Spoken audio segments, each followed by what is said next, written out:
Okay, how's everybody doing tonight? Get on here and share this. Now, if you're watching this right now, you're probably hearing a little bit of an echo. That's okay. It's going to go away here in a few seconds. As soon as I share these to different pages, I'll share it to my different Facebook pages, the Harrisville Haunted House. I'll share it to, let's see, we're on Chiller Night Theater. We'll share it to Chiller Chat. And we'll share it to Jack Shadow. Yeah, I think you'd like that. All right. And last but not least, we'll share it to the Chiller Night Facebook group page. All right.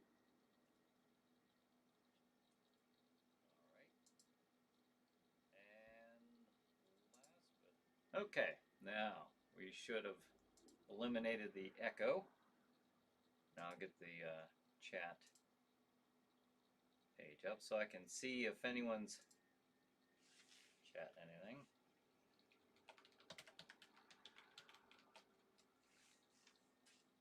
We're on here a little early. Now switching back to the, let's see, there's one page. I thought I saw some comments.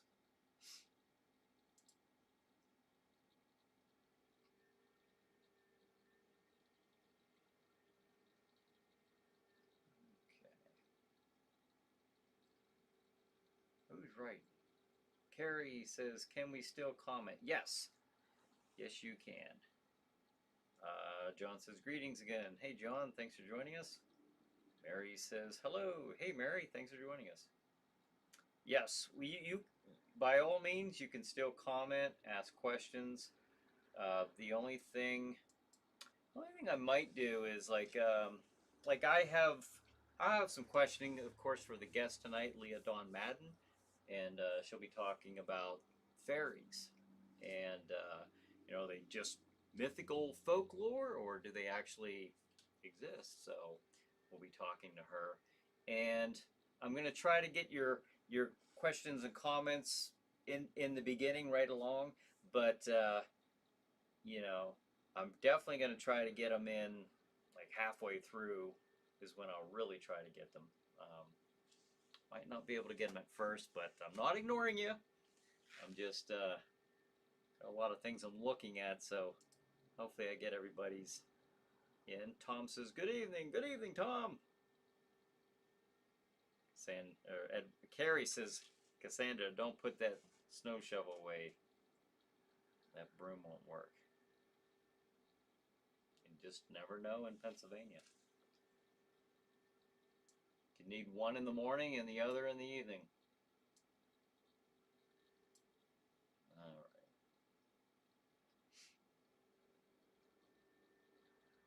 Look at that. We got 2 minutes left. Tell you what, I'm getting better every week. Amanda says, hi, and how are you? I'm well, Amanda. How are you doing? And thanks for joining us. This is an interesting topic,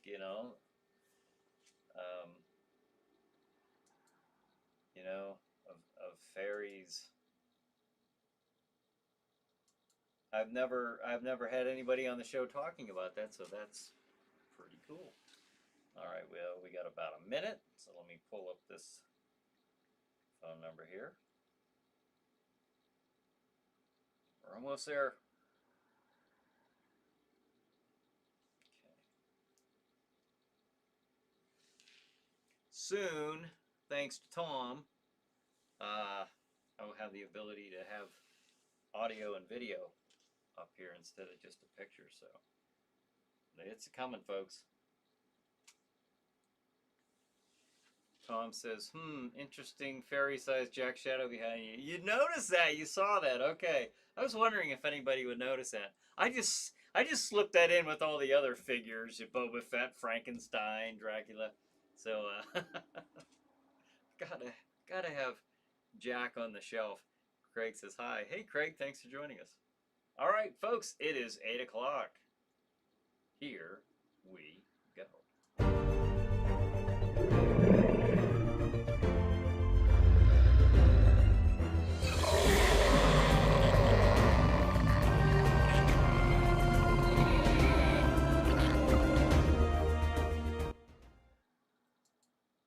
Hey everybody, this is Brian Hogue. Welcome to Chiller Chat. Tonight we have Leah Dawn Madden.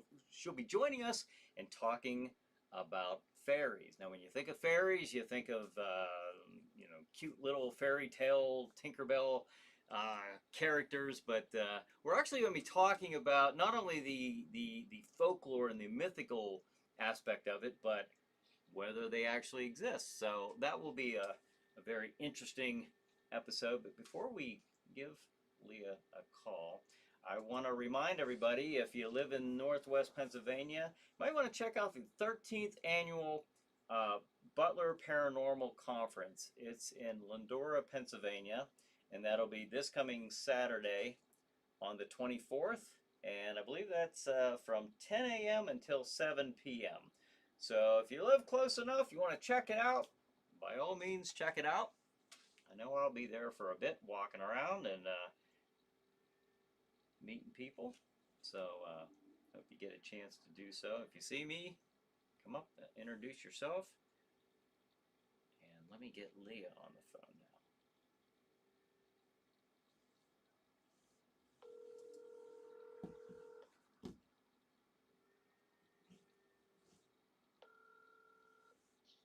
Hello. Hi Leah, it's Brian. Welcome to Chiller Chat. Hi, how are you? I'm doing really well. Now, one of the things I want to do is you also have another name on Facebook, or that you go by, Aurora Swanhill? Yes, Swanhild. Okay, I'm going to put that up right underneath your picture as we're talking as well. That way folks can find you online on social media. So, how are you doing tonight? Good. Well, we have an interesting topic, and one that you know a lot about, and that's fairies. I found this to be a very interesting topic when it was first presented to me to be talking about on the show, because it's something that I got to say, I know nothing about other than Tinkerbell, or seeing the depictions in fairy tale books. So what can you tell us about fairies? Oh, there's so much, and I know we only have a short bit of time, but there's so much about fairies and who and what they are. Yes, you are correct that a lot of people do associate fairies in the fairy world with children's fairy tales, with Disney. The Brothers Grimm, they had a tendency when they collected all the fairy tales from around the area of where they were at, and they traveled. They basically all those fairy tales ended up being sugar coated and relegated to like the nursery. But originally, fairy tales and fairies were hushed and talked, and around a fire, or campfire among people, or the hearth, to be told the fairy stories, to be told in hushed tones. Now, the fairy folk themselves come in a plethora. It's a huge genre of groups of different types of little beings and tall beings, both good and bad. Well, Go ahead. Well, when you say that, now my question is, and before I ask the question, I'll let the viewers know. I did look into this a little bit before the episode tonight, and I was surprised to know that there's some very prominent people throughout history who had a very strong belief in fairies and the little people, and I was wondering if these things that are referred to as fairies, are they the same things that maybe people would refer to as like leprechauns or elves? Yes. They are, okay. like for example, like most people associate the fairy realm or the fairies with elves, fairies, pixies, leprechauns, brownies, dwarves, um, gnomes, trolls, banshees, but there's so many more different types within the land of fairy as it is. And the groups are divided into two different courts. But you also have, like, people say, well, what are the fairies? They're elementals. And some say, okay, are they in the realm or a different dimension from ours? Are they from another world or planetary system? Which goes back to, the UFOs and sometimes some of the abductions. Were they fairy abductions? Were they UFO abductions? And some claim that they're a form of fallen angels. I was going to ask you about that too, because they're always depicted with, with the wings, So, yes. And I thought about that. Is that something where, they could even be looked at? You said maybe good or bad. Maybe they were fallen angels, and or could it be a combination of good angels and bad angels? Yes, and also when we look at, like, it's in the Irish folklore, specifically the British Isles, but they, that the fairies, the fae, were a form of fallen angels when the angels were cast out from heaven.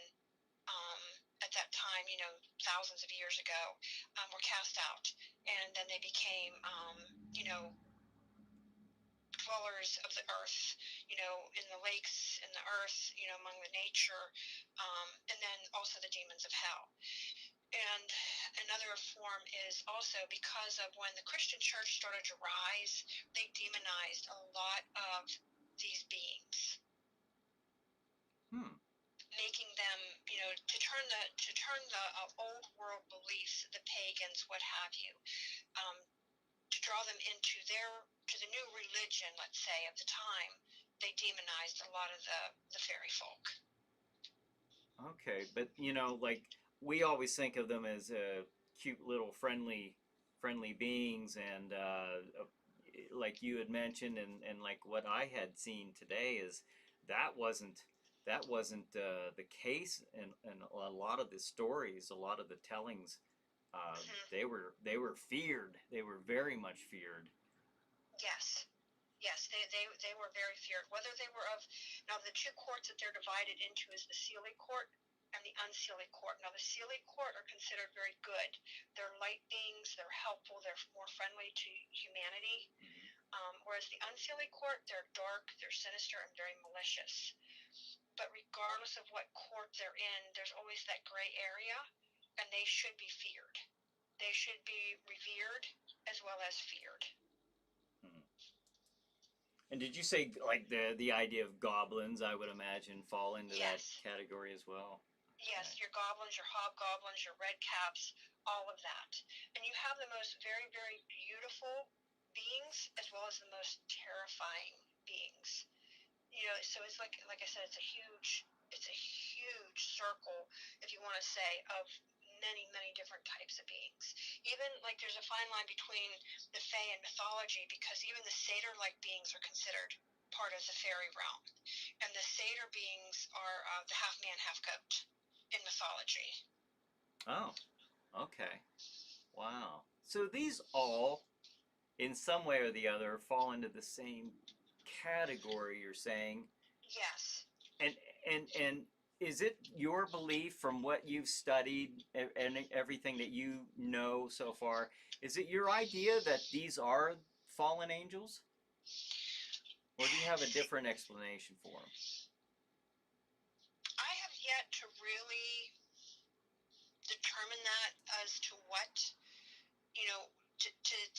to categorize them. Are they fallen angels?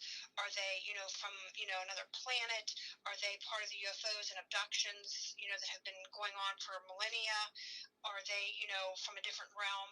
My belief is that they're basically from a different realm. Now, that doesn't mean that they're not part of the other two. It's just, I feel that they are part of a different dimension. That when humanity started to rise, because the fairies' beginning and end came with humanity. Okay, when religion and science came into being and man started to thirst for, to know how things worked and to make things work through science, when the church rose and the religion took hold of the old religions and changed, really changed a lot of people, um, their fall came, and they glided behind what is called the veil. So it's that veil in between, but they live side by side with humans. Now, have you had any experiences with fairies or any of these beings under those various names that you've talked about so far? Yes, I've had several encounters throughout my life. Even my son has been, I want to say, grateful that he's been able to see and have a few of his own. But yes, I've had several encounters with the fairy realm. Have they been good or bad? I mean, positive or I mean, what can I've you had tell some us about them? I've had some positive. I've had some. I don't want to say negative, but it's both. Uh-huh.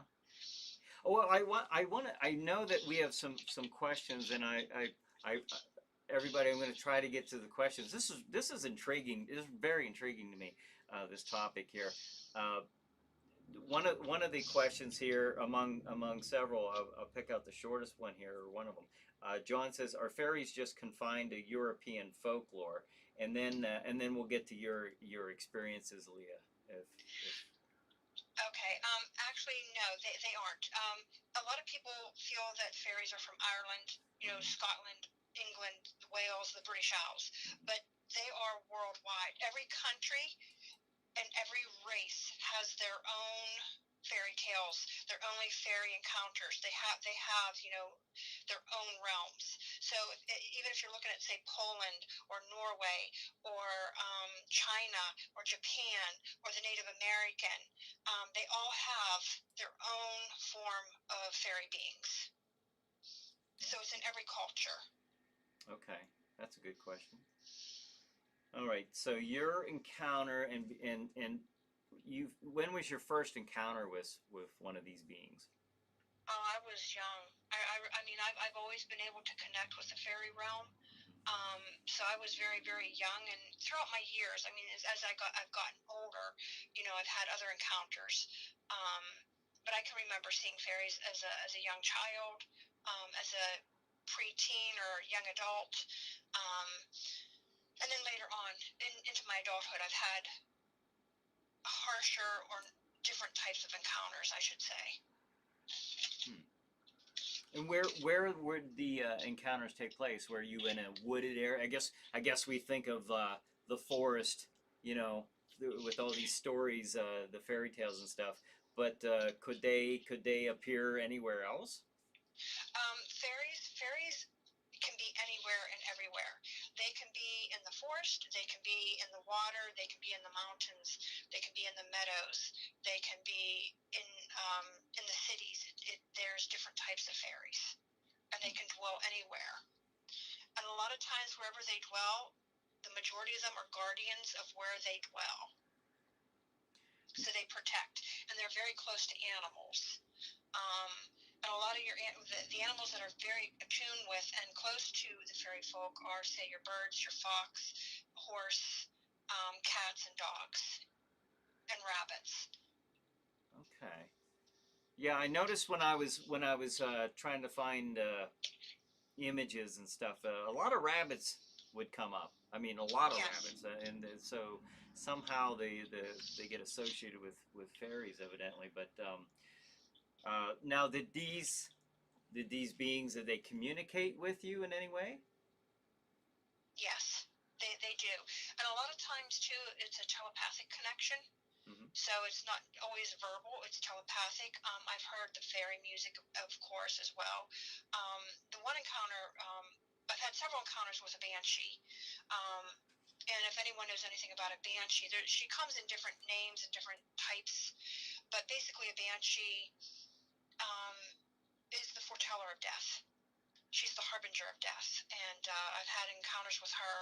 Um, one of my most profound encounters with fairy folk was when I was at Lilydale. Yeah, and that's it. And if the viewers are not familiar with Lilydale, could you let everyone know where that is or what that is? Lilydale is in Lilydale, New York. It's basically, if I remember correctly, and I may get this wrong, and I apologize, but there were two sisters that believed and had encounters with the fairy folk. So they created a community up there in Lilydale, New York. And it's a private community, but they allow people to come in. You can, rent like a little house or little areas in the community. They have a lot of different mediums, psychic mediums. You can get readings. You can go and go to the stores, and it's just a wonderful little place. It's just wonderful. The energy is phenomenal. Dan writes, if they're fallen angels, wouldn't they be aligned with Satan? Not necessarily. Yes, there's some that are considered the demons from hell, but the other ones were relegated to taking care of the earth, like taking care of nature. Ghoul World Order says, when I go hiking, I swear that place has something supernatural in the woods. I don't mean Bigfoot, I mean something without a body. The whole place has a haunted vibe, and I love that. Yes, that would be, in a certain respect, depending on the area. I mean, it could be a spirit ghost phenomenon that he's experiencing, but it could also be that he's experiencing a sense of fae, that they are around, and they often are invisible. They don't very often show themselves, but it does have a haunting feeling. It's you just know. I guess when it comes to the idea of and I just thought of this as I was kind of preparing for the episode tonight, when I equated the idea of fairies with the wings and angels, I got to thinking about could there be that connection, which you're saying, they fall in line with the fallen angels, but then I guess we have to go back to what is an angel to begin with. Our idea of an angel is from what we're reading in the Bible, but I think over the last several years, I think people have been kind of looking a little deeper, maybe, into what do we mean when we say these things, and it comes back to the fairies as well.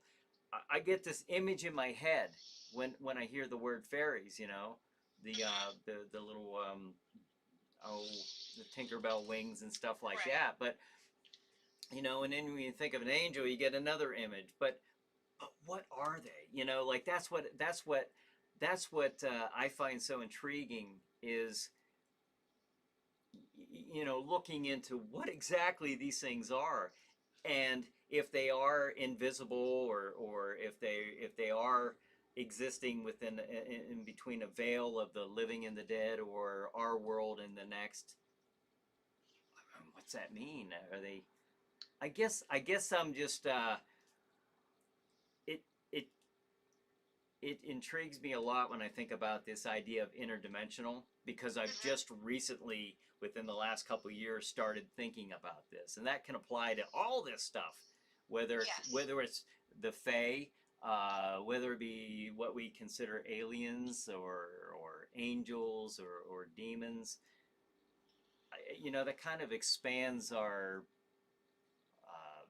ability to think about those things.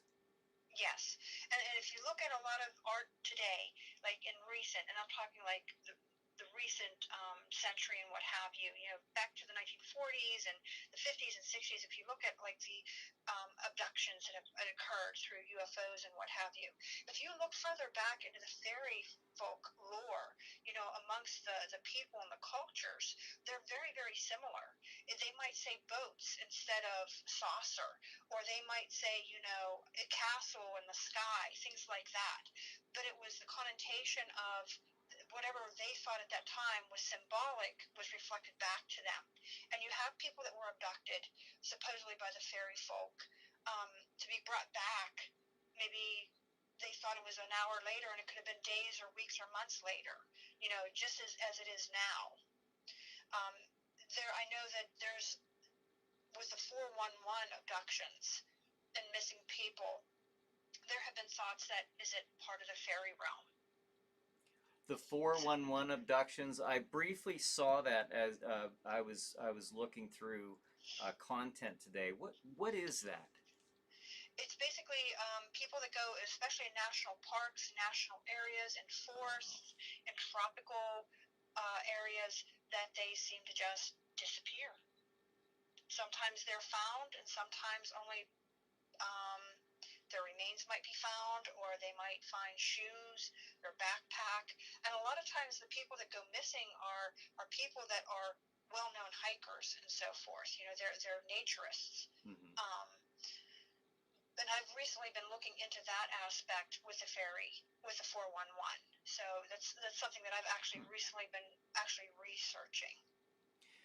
I read one of these stories about the Native Americans, and they were talking about one of the tales was of in the mountains a rock had swallowed up one of the tribesmen, and then I believe he was found later on.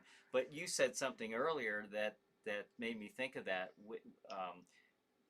There's different things that are mentioned and different words that are used.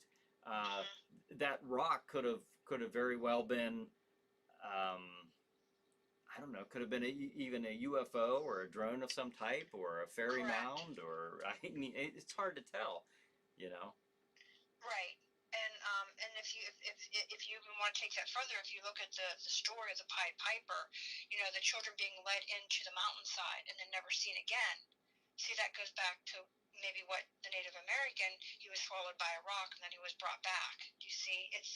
There's so much that it's just, it can blow one's mind. It really can.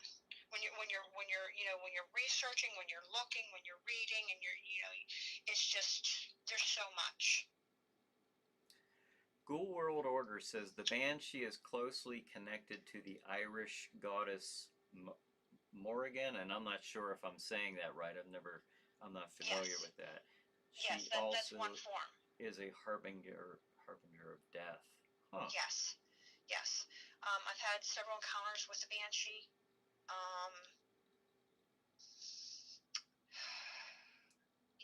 It's you don't forget when you have an encounter with a Banshee. You just don't forget it all. It's something that sticks with you. It's terrifying. Even for someone that with what I've gone through and things that I've experienced, I can truly say it's terrifying. Wow. It's interesting to me though that when you think about it, I guess I never really thought about it that much before, but it would make sense that leprechauns, pixies, elves, fairies, like all the gnomes, the goblins, like all of those are kind of the same creature, or at least relatives to each other in some way. Yes, it's basically the same race. There's just many different types. Now, I hear about fairy mounds, and I put up a picture of one. What are the fairy mounds? From what my understanding is, a fairy mound is basically a place where the fairies dwell. People were known to be taken to the fairy mound. You're not supposed to destroy. I mean, they actually, in Ireland and Scotland and certain places, they will go around a fairy mound or area to keep the appeasement of the fairy folk. Like if they want to build a road or something, they will go out of their way to go around it. But like a fairy mound, you have your any type of grass ring or mushroom ring, anything like that is associated with where the fairies dwell. So they take it that seriously even today then. Yes, they do. Wow. Yes.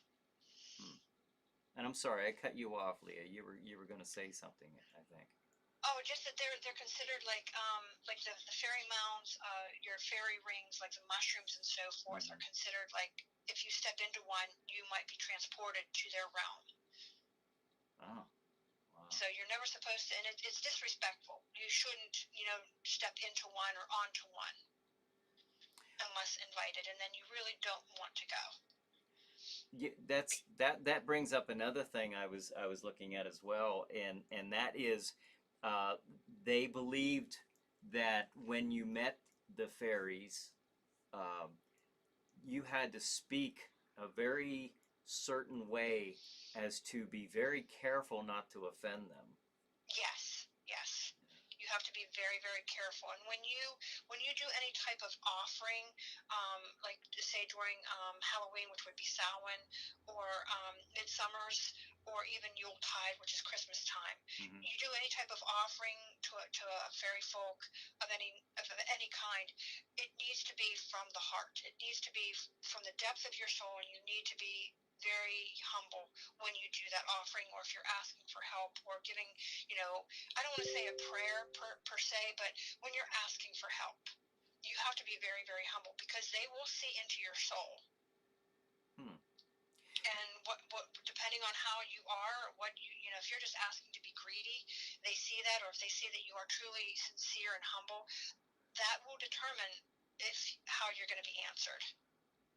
You said something that really caught my attention, and giving the offering to, whether it be Midsummer or Samhain, and then you said Yuletide or Yule.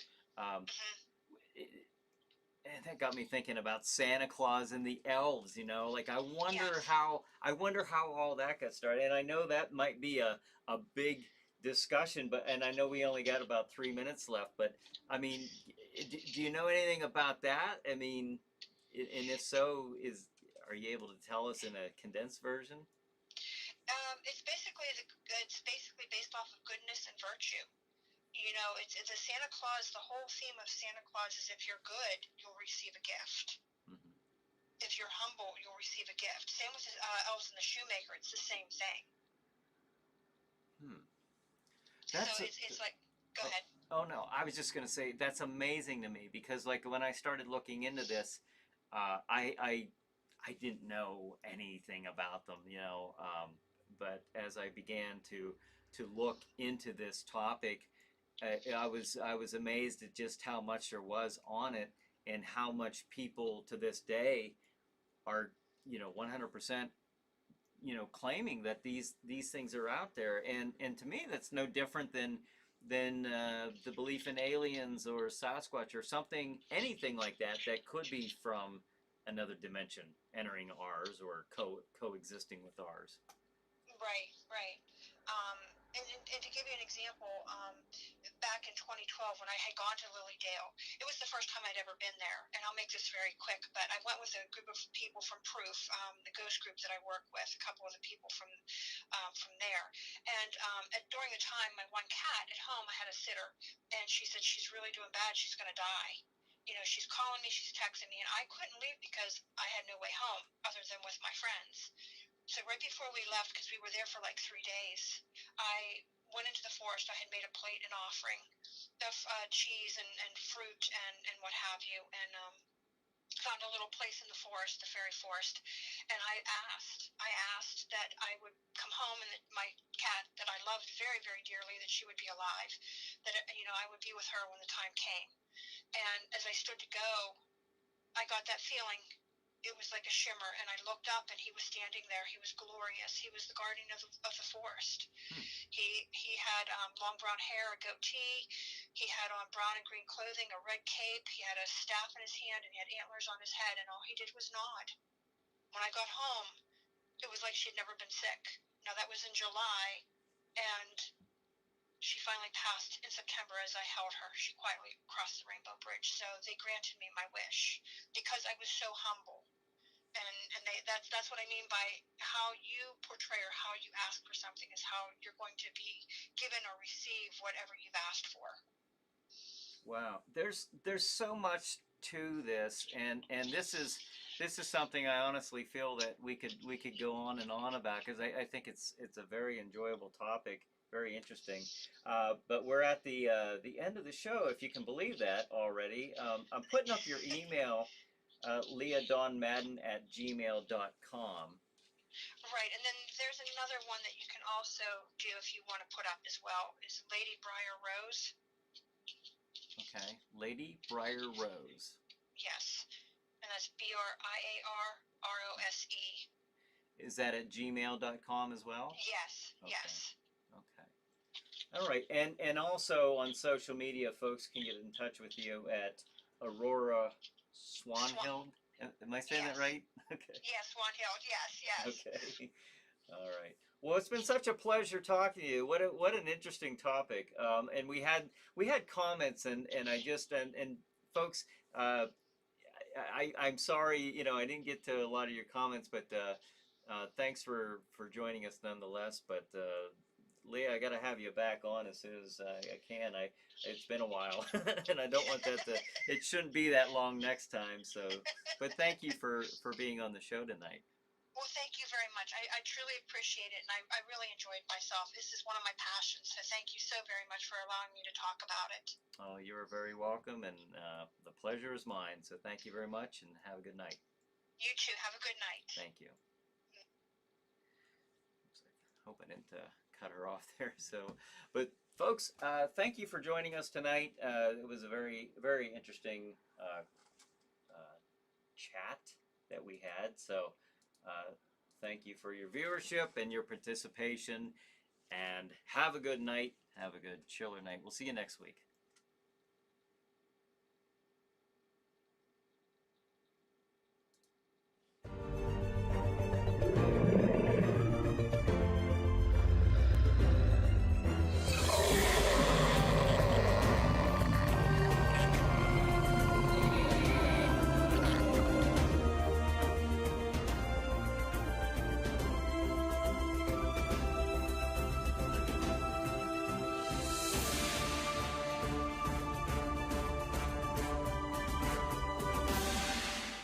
How many times do I have to tell you, just because something isn't good doesn't mean it's bad?